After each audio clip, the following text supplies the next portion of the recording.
the ROI of AI.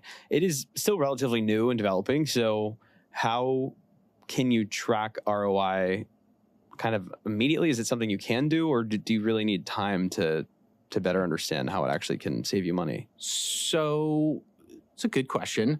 I do think that, to your first point, you do need some time to track ROI, right? You need to be able to kind of put in the model of essentially like, what are the expected and desired outcomes that you want? What's the impact that you're going to measure, right? And then once you've defined that, you do need some time to go by. And there's things like, the implementation time, the enablement time, and then actual use, and executing on the tool to actually see if it actually works. And so I think, I would say, like, real ROI probably shows up around like the 6-month mark, or somewhere between like 90 days and 180 days. If you haven't necessarily seen any ROI at 6 months, it's like abandon ship immediately. Like it's time to pivot and think about, alternatives. Really? Yeah. Yeah. I mean, it's just like any tool for that matter, right? If you're going to roll out, a tool, let's say you're a CFO, or, you're somebody that's in charge of the dollars, you really want to make sure that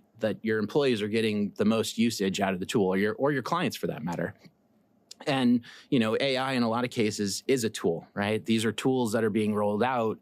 And if teams aren't necessarily adopting them and moving them into like execution phase, moving out of adoption, they're really not able to kind of show any sort of, return on that investment. And therefore it just ultimately becomes total swirl. What types of AI software have you seen actually do have a solid ROI? I mean, I think there's some conversational AI tools, some of the LLMs that, are quite popular, where teams have turned those into, like productized workflows, if you will, where they are truly capturing the ROI on the back end, whether that be the HR, the TA, the people ops team, there's kind of workflows, AI automation workflows essentially that they're building to kind of reclaim some of their time and skills and then reinvent for that matter.